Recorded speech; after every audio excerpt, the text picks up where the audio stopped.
Hello, I'm Dawn Westmoreland, hailing from Asheville, North Carolina, the beautiful Blue Ridge Mountains, hailing from WPVM FM LP 103.7, the voice of Asheville. My show is called The Empowered Whistleblower. We blow the whistle on the workplace. A lot of times people think, oh, that's something terrible. No, it's not. It's really about having a better workplace, whether it's, as an entrepreneur working for a brick and mortar company. It's all about a better workplace. My show airs every Tuesday at 9 a.m. Eastern Standard Time Zone, or any time that you pick it up.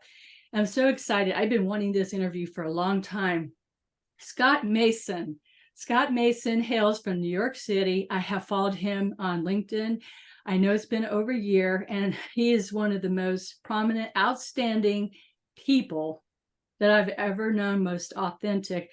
And he is really huge about entrepreneurship, and now his niche is working with attorneys. We'll get into that. Hello, Scott. How are you doing? I am ecstatic to be here. Thank you for having me. You are awesome, and you just truly have a radio voice, by the way. Well, you at one time, I know this about you, you were an attorney at one time, and now you are doing something different. You're coaching, you're mentoring, and so much more. You're working with attorneys. Can we get into the backstory, a little bit about you? Yeah. I was born in London, England, but raised in the backwoods of Kansas. And I am biracial, but I was adopted by two African Americans. And as a little boy in those rural Kansas wheat fields, I would go jogging for miles each day. And at night, I'd look up at the stars, and I knew that there had to be something more for me. So I ended up here in New York City for law school. And I have never looked back. Well, at least with regards to New York, which I love. Looking back as an attorney has been a different matter. I went to law school for the wrong reasons, to be absolutely honest with you. And I pursued a career in law with the wrong objectives. It almost destroyed me. It definitely destroyed me inside, but it also opened the door for transformation and rethinking what career possibilities, what freedom, what human possibilities attorneys, or frankly, anyone who's a leader in this world can have for themselves. And I'm glad for that opportunity at the end of the day, even though it was painful getting there. We're always told to find something about yourself or your work that really stands out, that's different from the rest. No doubt about it, Scott. Your metaphors blow my mind. You've got so many people watching you, and a lot of followers, and a lot of people who truly love your work and what you're doing, even if they may never hire you because they're not an attorney. You talk about mysticals, and I want you to share with our listeners what I'm talking about. Thank you. It's my belief that the most fundamental and powerful transformations occur when we connect ourselves with the forces represented in the most ancient, profound, and all-encompassing stories of all time, the Greek myths. I work with people using, and I present on social media and everywhere I go, presenting Greek myths as an allegory for the fundamental human condition.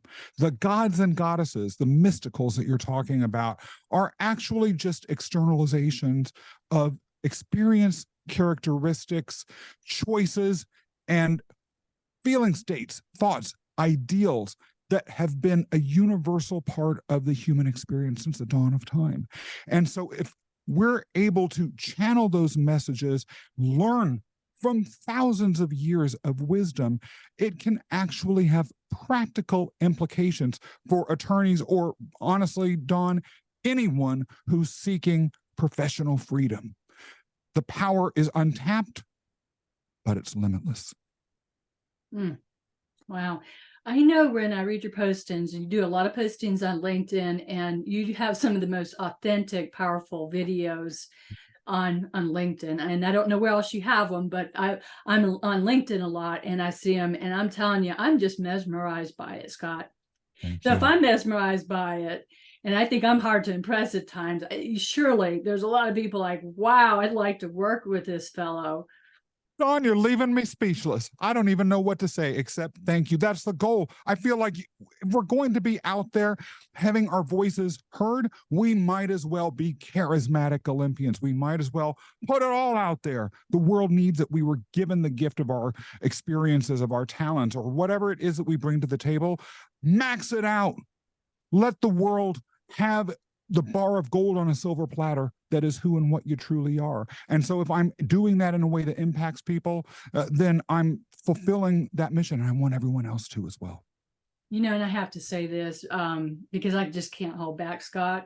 I mean, I sit there, I watch you in video, and it's like you're reminding me, Dawn, you're too restricted. Let loose. Watch what Scott's doing. Watch what he's saying, and I think you're setting a lot of people free. And that's a very good thing. Thank you. We deserve that. First of all, I love hearing that from a pro because make no mistake, a lot of people watch you from afar, Dawn. So when I hear that, right, who and how we take feedback and what we pull from it, but also who's giving it to us have impact. Sometimes those giving us feedback aren't necessarily credible, and that can really hold you back. It's important then to understand how to be discerning and push it away. On the other hand, if the source is credible, a struggle that many people have, including me, is accepting it. And when you're able to accept that, going back to what you just said, you're beginning to understand what your true Herculean strengths are. I always advise people, lean into your strengths. Of course, understand your weaknesses, but it's not all about pulling yourself up out of Hades. It's about leaning in to the divine or the all-powerful or the unique within you and having that move forward. This happens to be something that I lean into. Some people say it's over the top. Oh, well, stinks to be them. But I lean into it because that's a gift I have. There's other skills that my clients have that I wish I could be leaning into, but when they stop suppressing them, or if they truly embrace that as at the core of who and what they are, they also can become Olympians of a different flavor. And I can learn and be in awe of them. Love it, Scott. I mean, we could go on and on about your qualifications and how you've been powerful and just brilliant at everything you've tackled in your life. You're just an amazing human being. And you're one of the people that I look up to on LinkedIn and get inspired. So let's get into your work. Your work is around attorneys. You said you're niching around attorneys. Let's talk about, what are you doing? What are you offering to attorneys? Being a prior attorney too. Yeah, thank you. Struggles and challenges and such. Two things are affecting the legal profession. One has been around for a while, another is emerging. So we'll talk about the emerging first. As anyone who reads the news knows, AI and other forms of automation are beginning to move beyond a lot of the blue collar work that they initially impacted, along with robotics, and beginning to affect the workforce in the white collar sector, including attorneys. And so many people who went to law school, spent the time, money, and energy to get those degrees, may find themselves at risk of being pushed out of the profession, or may actually find themselves in situations where their careers are no longer tenuous because the skills that they had at the core of their strengths may be in the process of being replaced by AI and other emerging technologies. So there are a lot of people that are unhappy, stuck, and don't know what to do with themselves because of that, particularly if they are people who have defined themselves or let others define them by their professional identity as lawyers. So that's group number one that I'm here for. Group number two are those who went to law school. Usually you go when you're at a young age, not everyone, but many people do. And they went for reasons like I did, which in my case, I wasn't that good at math or science. I needed a postgraduate education. I didn't want to work as an English professor. My degree was in literature and I couldn't have got good work with that degree anyway. So I went to law school. Okay. Poor reasoning. But okay, that's a mistake that I had to live with and then I adapted with. That's number one. Or number two, they may have gone into law school because it was a perfect match for them, seemingly in terms of their skills and abilities. But once they began to live the life of a lawyer, it ended up being something that wasn't right for them, or maybe they changed and grew themselves and then became something where it was no longer a match. Toxic workplaces are endemic within the law profession. And a lot of times the growth that people have that may make them unhappy in that professor is a realization that everywhere they go, their bosses are going to be these egotistical monsters that are yelling at them or hurling abuse at them. Some of the worst abuse I have ever encountered professionally has been from lawyers. And so people like that may have been so caught in their professional trajectory that they can't see a pathway out. They can't even imagine that there's a life that's better. I'm here to show them not only that possibility, but to help them walk their way out, see the light. It was a hard struggle and I made mistakes along the way myself, but I knew that my purpose, even in making those mistakes, would be to help others so they didn't have to. Mm. Powerful. Now, being a prior attorney, how does that help you work with attorneys today in your line of work? First and foremost, I understand the struggles, the personality prototypes, the challenges that come with that particular profession. The other reality is a lot of times attorneys, I think rightfully so, feel that the circumstances and the conditions that being an attorney bring into their worlds are such that if you're not an actual attorney, you might not understand A, the full range of options, but B, you may not even understand the limitations that they might have around their ability to move on or make changes. Again, in particular, as we mentioned earlier, some of the social expectations or social status or monetary issues that come with an attorney that people may be reluctant to let go of, even if they know that that's not who and what they are inside. Mm. So if somebody's not happy being an attorney, no matter what they're niched in, what they're practicing and stuff, how do you help them? Give me some examples. You know, if they're having a toxic work environment or they're doubting themselves, is this really what I'm, this 60, 70, 80-hour week, really what I want? Yeah. First and foremost, with all of my clients, I work with them, again, using Greek myths as a metaphor because that makes it more fun and feeling less like schoolwork. I have them identify the toxic myths that are keeping them where they are.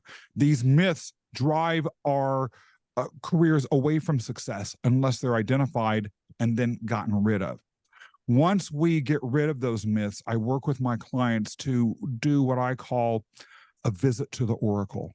And that is the voice inside that combines a number of different elements through a process that I've developed, which helps them figure out their purpose, what their most deeply held values are, what those strengths are that they need to lean into, and also what their non-negotiables are, what are the things that they cannot live without. We tie them all together into a vision. Now, anytime you make a major professional transition, you can't do it alone because inherent in the idea of career profession is social interaction, whether it's with clients or a boss or others in your business ecosystem. Too often, this isn't really the case for litigators, but for a lot of more transactional or in-house based attorneys, they may be very dry or bureaucratic in how they speak and present, or very technocratic. I really work with them to ignite charisma so that they can magnetize the human beings and the resources around them that they'll need in order to actually move from vision into reality. Then finally, we build a plan that includes accountability systems and has at the very end a declaration to the world of who and what they are, so that they have a way to continually move forward with accountability, the ability to do so even when obstacles arise, and then through declaration, further committing them to live out their Olympian greatness. I always tell my clients, you're going on a hero's journey, but being a hero isn't good enough. As the ancient Greeks said, if you chose to be a hero and you died, you received a special dispensation and you got to live like a god. I want them to be Olympians. Amazing. I'm also a coach, as you know, and I know that you are a coach. What I'd like you to tell our listeners is how to find the right coach for them. Mm-hmm. To some extent, look at what their niche is. Although niche isn't everything, a lot of coaches will work outside of the niche. That may be their target, but they may still be right for you, even if you're not their exact target. Really go for what they're standing for, how they're speaking, and what their message is resonates with you. And then understand your gut. I would pull away from, we want reason to play into our decision making. I'm not advocating for irrationality, but I am advocating for beginning to practice what I mentioned earlier, speaking to, hearing, and following the message of your inner oracle. If your inner voice is saying this is the right person for me, don't pull out a spreadsheet. Go with it.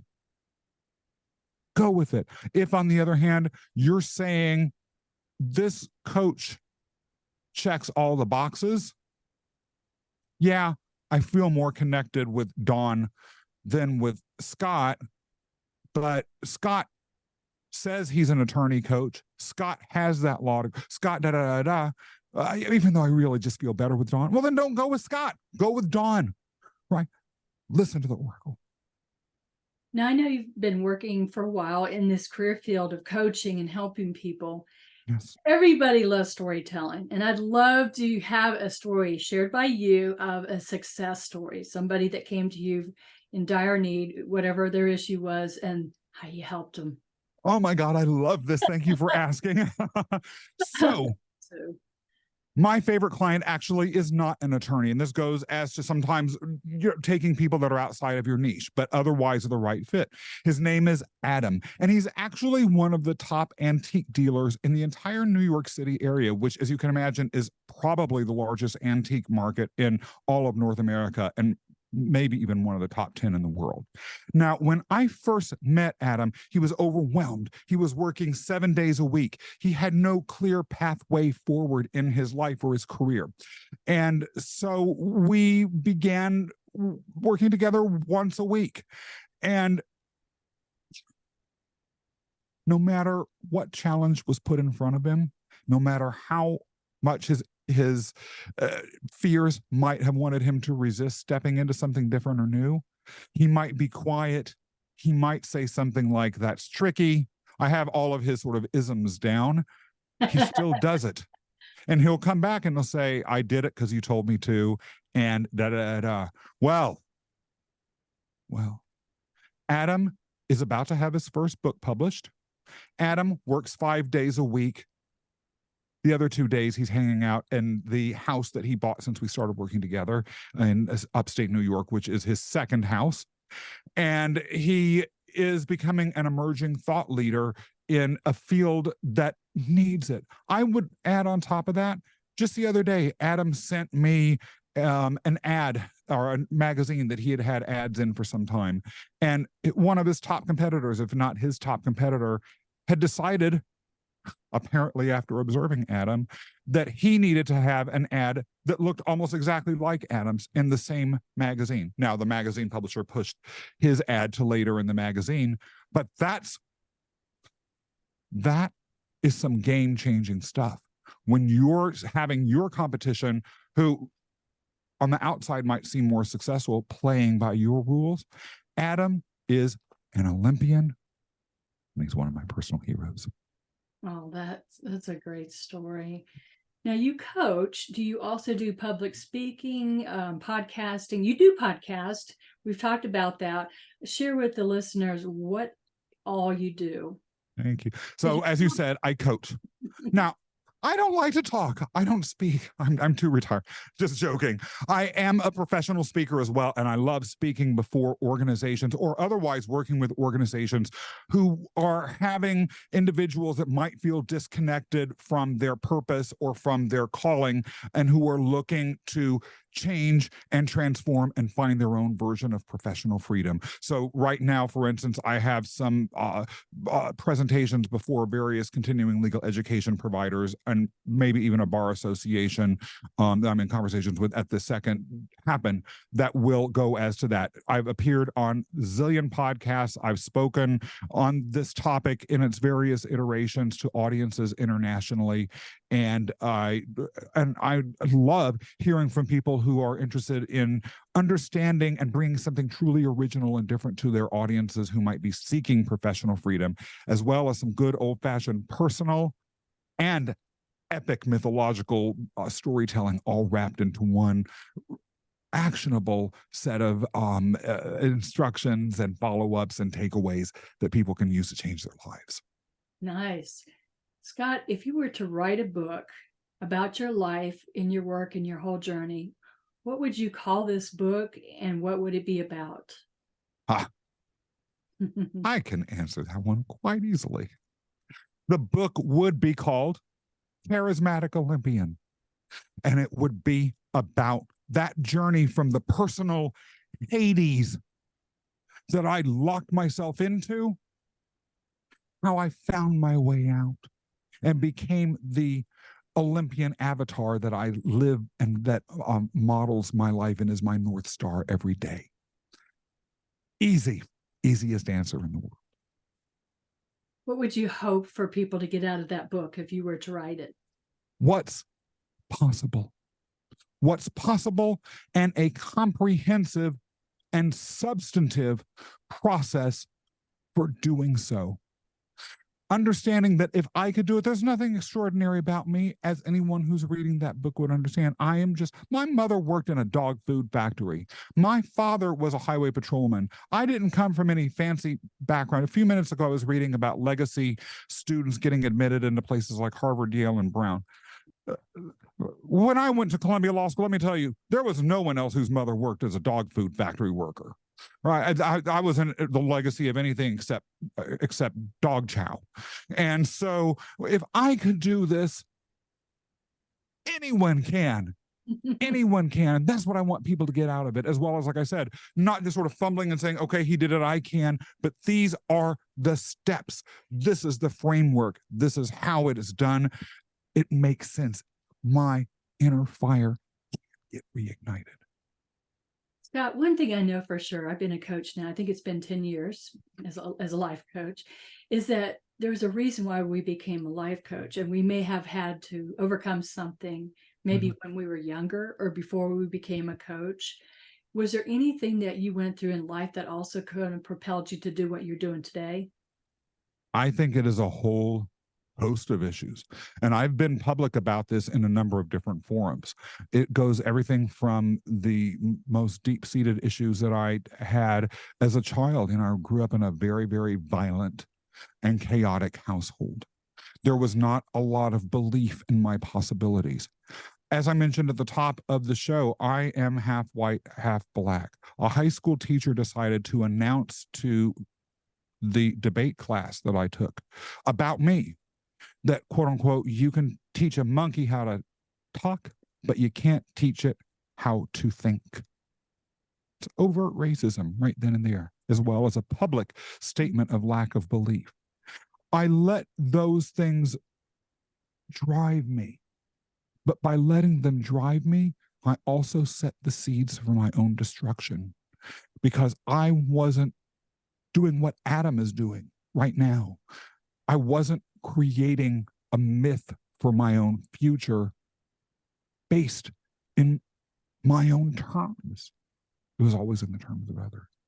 And eventually, my career, my health, everything shattered.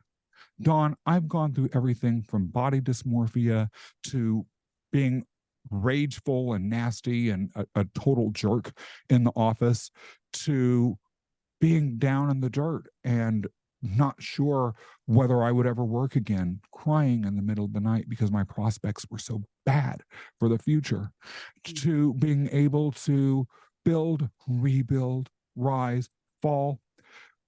My personal Greek mythological avatar, and I ask all of my clients to develop one, is Helios, the god of the sun. Yeah. Why? Well, there's a lot of reasons, but one of them is that although the sun sets, the darkness comes every night. No matter what, Helios rises. Mm-hmm. And before we had this interview, we were personally chatting about overcoming. And I'd like you to share a little bit about what you just recently went through. You were very ill and scared all of us, because we all love and admire you from all over. And I just think it's important. The reason why I think it's important to share this story is because, as you know, Scott, there's so many people out there that are overwhelmed with the incivility in this world. They're overwhelmed with AI. They're overwhelmed with life happenings. And we all need to know that even if we're in hell, we can keep moving through it. Would you share with us what you wish about your illness and how you overcame it? Yeah. So, you know, literally, and I'm going to be emotional here because this was one of those experiences that was life changing and was really painful. It literally started the night of June 10th, the middle of the night. I woke up with a stabbing pain at the base of my neck, right where it connects to the spine. And it was so bad I couldn't sleep. Now, at first I thought it might have been that I needed a new pillow. Then I thought I might need some aspirin. Then I thought it might be COVID. And it began to then have escalating symptoms, soreness all over my body, then extreme death-like cold throughout my body, followed by extraordinary heat, then a loss of focus, then a reduction, a disappearance of my appetite and a refusal to eat, and then excessive sleeping. And really what started this was one night after having one of those sleep-full days where I slept 20 hours. I had a dream. And in this dream, I was walking through mansions that were all connected to each other.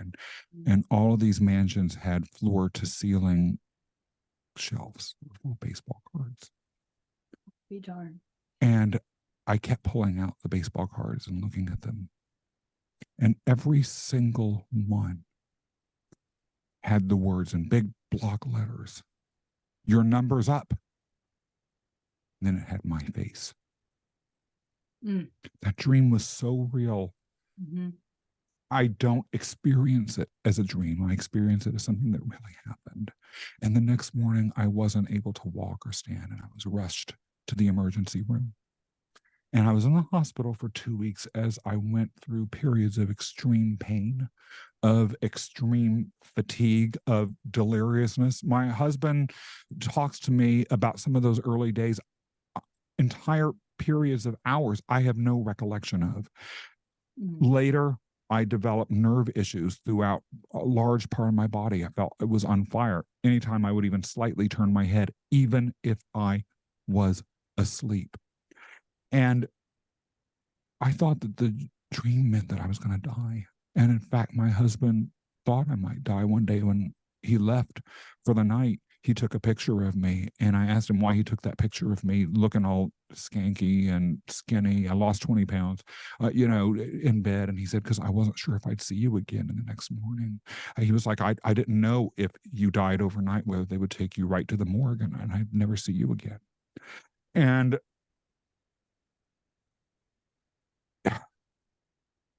no one knows what this illness was. Mm-hmm. It's a mystery. I do know that as I lay there, going through test after test, not knowing what was going to happen next and not having answers, that I had the time, I was able to burrow inside my soul enough that I was able to transform. And those that know me have said that my vibe actually is different since leaving there. I learned a lot that I've applied to my life almost immediately. Mm-hmm. I view myself and those around me differently. I understand how to deal with certain situations radically differently, as well as how to understand and extract meaning from experiences. And perhaps a lesson that may speak to those who've heard all of this and understanding the power of what I've described before, the inner oracle, that voice inside, is to fully take in what the message of that dream really was. I thought that it meant I was going to die. It actually did mean that I was going to die. I get it. It wasn't my body. Mm-hmm. It was who I was. I understand that. And so the dream actually was true. My number was up, but also my number was up. It's my time to come out. Be there for those who need it. I'm getting chills, Scott. Oh my gosh, we're down to last minute. I wish we could go on and on and on and on. Such a profound dream. Tell the listeners how to reach out to you, to connect with you. If they don't connect with you, they're absolutely crazy. You're the best. I just love and adore you. myfreedomrocks.com. That's Scott Mason Central. Everything else, whether it's LinkedIn, Instagram, books, little quizzes, all of those things can be found at myfreedomrocks.com. We got to end the show now. Thank you, Scott. All the best to you moving in the future. Bye-bye.